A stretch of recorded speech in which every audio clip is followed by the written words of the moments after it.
So, Charlie Chill's pass, finally catching up with him. You know, I seen this video the other day with this guy named Isaac. And, you know, the whole time I watched the kid behind the camera videos, I heard of Isaac. I heard his name being thrown around. To be honest with you, I just never really cared about that portion of the show. I just mainly watch Kid Behind the Camera for AGP, I think, like anybody else. But I didn't realize the motherfucker was that big, first of all. I mean, the guy looks like he could provide shade for a small village. I mean, if he was on top of a hill, you know, looking down at the village, like, you know, he could cause an eclipse, basically. I mean, he's fucking huge. But you know, you get all these comments. It's funny because you get all these comments on the video, and everyone's like, "Oh, you know, Charlie's a pussy for not coming to the door and coming face to face with this guy." And, you know, Charlie's a pussy because he threatened the motherfucker and he didn't do it to his motherfucking face. That's why he's a pussy. But realistically, let's be honest. You know, this guy is the size of a fucking minivan. I'm gonna go off his heavy breath. You know, just based off of what I observed, the guy's fucking breathing heavy. You know, he's grotesquely out of shape. Charlie's in shape. He's a little bit shorter, which, if you're a tall guy, you don't want to be fighting someone who's shorter than you, because a shorter guy has the advantage, believe it or not, in a fight.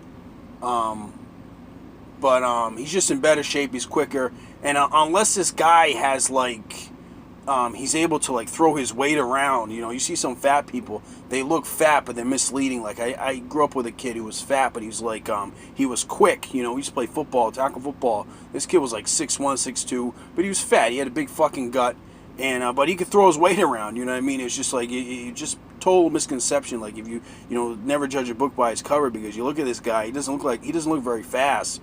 When you get him out in that field, he was quick, and he was like a bulldozer.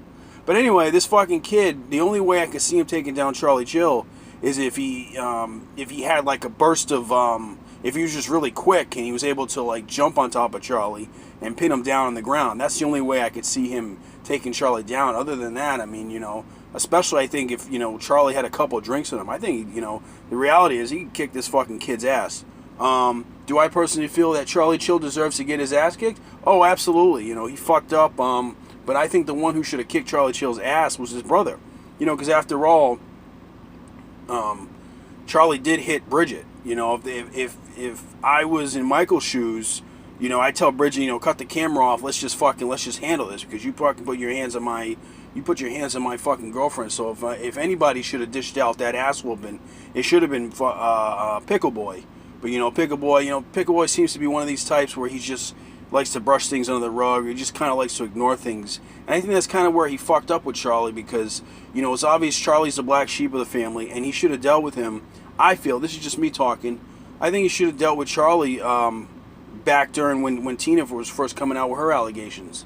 Because I think that's the reason why Tina started to speak out. I mean, that's the way, you know, the way I would have done it is I would have pulled both of them aside and be like, look, Tina, I'm not going to have you speaking bad on my family, but I'm a straight, you know, if it's Charlie, the one that's causing the problem, come to me with it so I can deal with Charlie accordingly. And then you tell Charlie, like, look, you know, I'm not going to have you fuck this up. You know, I built this dynasty, this legacy for Dad. I'm not going to have you fuck this up because of your addiction problems and you can't get your fucking life together. I don't mind helping you out as a brother, but I mean, if you can't get your shit together, then I wash my hands of you. And then, you know, you can just take it from there. You know, if they decide, you know, if Tina decided to come out and speak against the family or speak bad against the family, then you're more justified in cutting her off because you warned her. And the same thing goes for Charlie, you know, but I think Charlie, he played it smart. He didn't come to the door. He didn't escalate nothing. He called the cops. And, you know, the thing is, he's already got strikes against him. It would be stupid for him, especially because you got the camera going. It would be stupid for him at that moment to come out with all the shit hanging over his head, dangling over his head, for him to come out and start shit with this fucking fat boy here. And, you know, a lot of people say, oh, yeah, you know, Charlie was scared to come to the door. Charlie this and that. Charlie's a fucking pussy. Well, you know, Charlie may be a lot of things, a fuck up including, but in that moment he proved to be the bigger person. He proved that he does have a brain in the head of his, and he's a decent for that instance, that moment. He was able to show that he's a decent human being. He was smart, and he made a smart move. He took the higher path, took the higher road. I think personally, if that kid really wanted to deal with Charlie, he should have done it when he was at AGP's, when Charlie was living at AGP's, or when he was living at Kid Behind the Camera's house, so he was living at his brother's house. Why didn't he go to him then? Why did he do it now when he's in the hospital? I'm sorry. Jeez, I can't talk today. I think it's the heat. Why did he try to do it when he was at the fucking hotel and he knows he's got all this shit hanging over his head? It's like, you're just trying to make, if you was really a fucking, a hard ass, you would have fucking dealt with the motherfucker when he was at AGP. Why didn't you go over to AGP's house, call him out, and fucking deal with him then? Because that was when he was running his motherfucking mouth. It's kind of too late now. You know what I mean? So it's kind of too late to act on it now. But Charlie played it smart. Y'all can say what you want. He played it smart. And if you were in Charlie's shoes, you would play it smart too. Because in today's day and age, with today's generation, bunch of fucking pussies that need their motherfucking safe spaces and this and that. And you got every motherfucker today out there, with their cell phone and their cell phone cameras and YouTube and everything. Everyone's fucking filming everything, and you just can't go around and threaten someone, especially when there's cameras around, and expect the law not to get involved. He went over there. Let's say the cops did show up. He went over there, basically threatening. He wasn't, he didn't threaten to kick his ass. He didn't say it like that, but it's obvious from the video why he's fucking there. He's there to fucking, throw Charlie a beating. So he's over there, shouldn't be over there, and he's threatened to cause physical harm to this guy. When he shouldn't have done anything. Charlie has it coming to him anyway. You know what I mean? It's like, at that point, just let go what he said, because I'm sure at the time, whatever he said to you, it was under the influence of alcohol or some kind of drug. So basically, it was just the drugs talking. I'll give you an example. I work with a guy. He's a recovering alcoholic. He was a career alcoholic, drugs, booze, the whole nine, and finally his family just had enough of him. They kicked him out.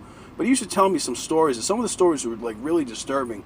One story in particular he told me was sometimes at night, his mom, she's passed away just recently, but she's in her 80s, but she would go and lock the door at night just before bed, and because he lived down in the basement, and his father was dying of his father also passed away, but his father at the time had pancreatic cancer.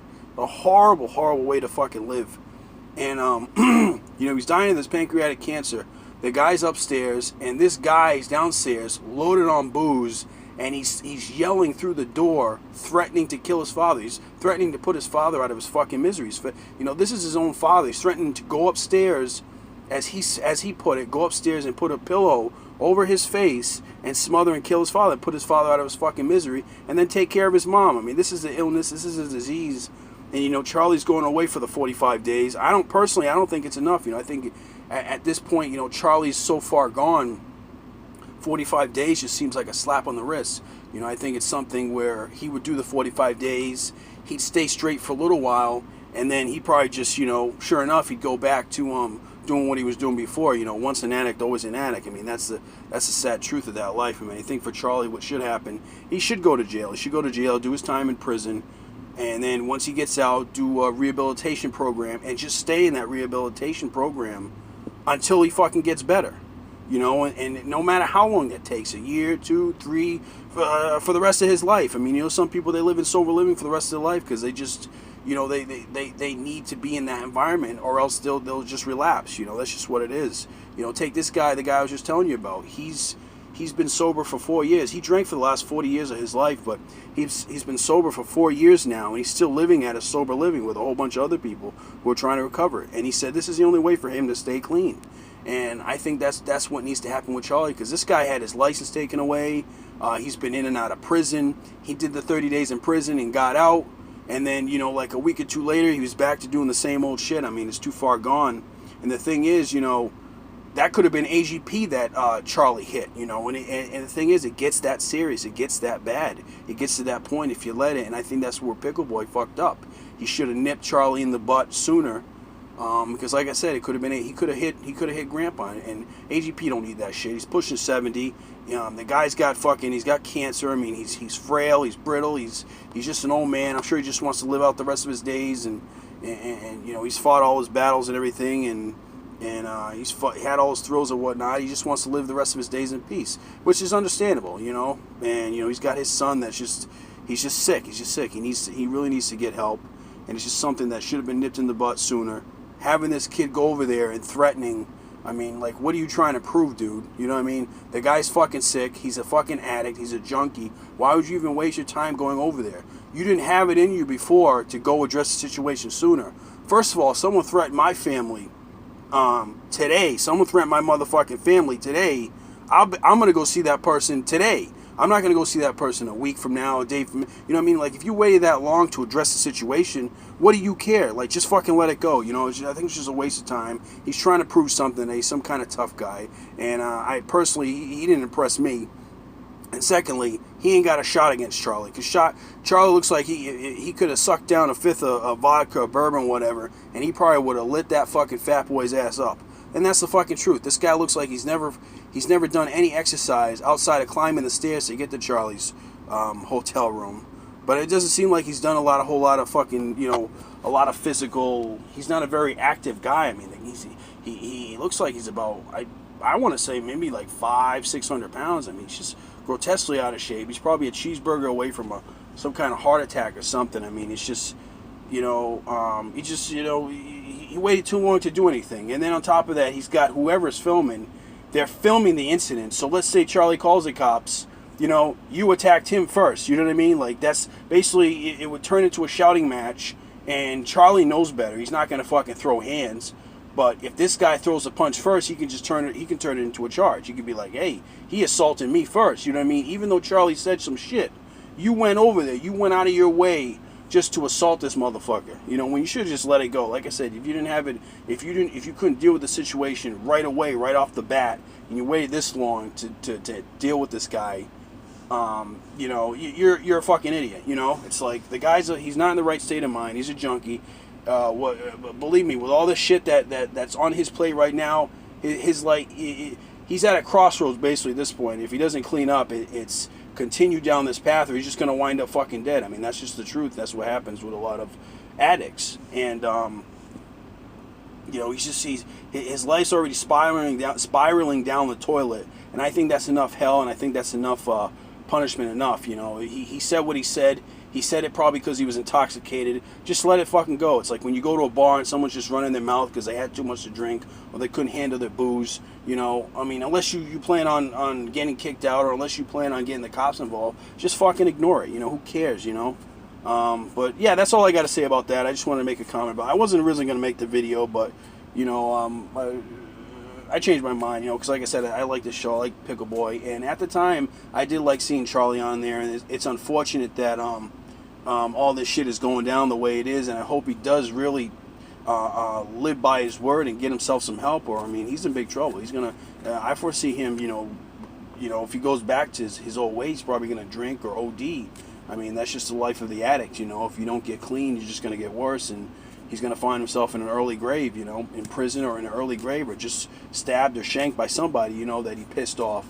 But it's just a downward spiral, and you know, I wish him all the luck. You know, I'm not really subscribing to his shit anymore until he cleans up his act. You know, I want to see if he cleans up his act, because that's not right. You know, you hit Bridget, you disrespected your family, and I think it's a good thing that they're washing their hands of this guy, because enough is enough. You know, it's the thing with addiction is it affects the family the most. You know, more than the addict, because the addict doesn't realize what they're doing because of the illness. But I think it's finally a good thing that they wash their hands of it. I hope AGP gets better, you know, because he doesn't deserve this.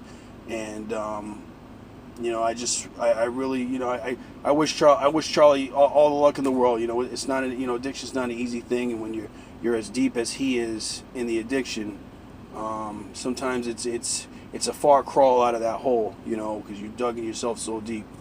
But I'm just kind of washing my hands. I mean, I lost respect for him when I heard that he hit Bridget, and that he did that to his, you know, his father and his brother, who I think have been nothing but nice to him. You know, his brother could have just as easily been like, "Fuck you, buddy," you know, you're on your own. But they went out of their way to help him, and even then he fucked that up. So whatever's coming to him, he deserves whatever's coming to him. But that's all I wanted to say. Thanks for watching. Thanks for watching. Thanks for listening. I'm going to go out and do something. It's fucking 90 degrees out, so I'm going to go out, probably hit the beach or whatever, get out. It's too nice to be inside today. But y'all have a good weekend. Stay safe, and peace.